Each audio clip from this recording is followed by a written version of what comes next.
जी आसतु बनइबा chicken pakora टे special वे बेसन root आगे हल्दी गुंड लंका गुंड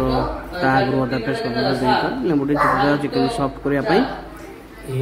कलर भी गोड़े दबा अंडा गोटे फुटे दबा अंडा को भल भाव भल भाव गोड़े दबा जिते मैग्नेट को रखा आगे हाथे भल जिते समय आगुरी मैग्नेट हेल्ले पकोड़ा स्मूथ हम एवं भल हम आम अदा पेस्ट दिखाई टे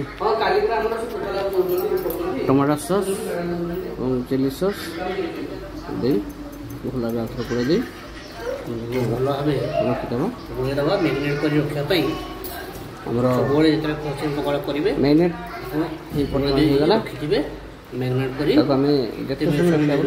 फ्रिज रखिए आहरी सुंदर से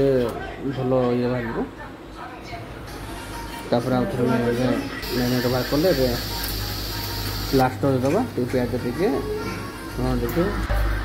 मसला भी पड़ी छाणा आरम्भ करवा चिकेन पकोड़ा बहुत तेल टाणी तेना आप जब घर कर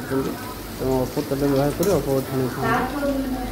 एवं कलर यूज करेंगे ना बिना कलर करूँ देह स्वस्थ रम चिकेन बाहरगला पिला खाऊ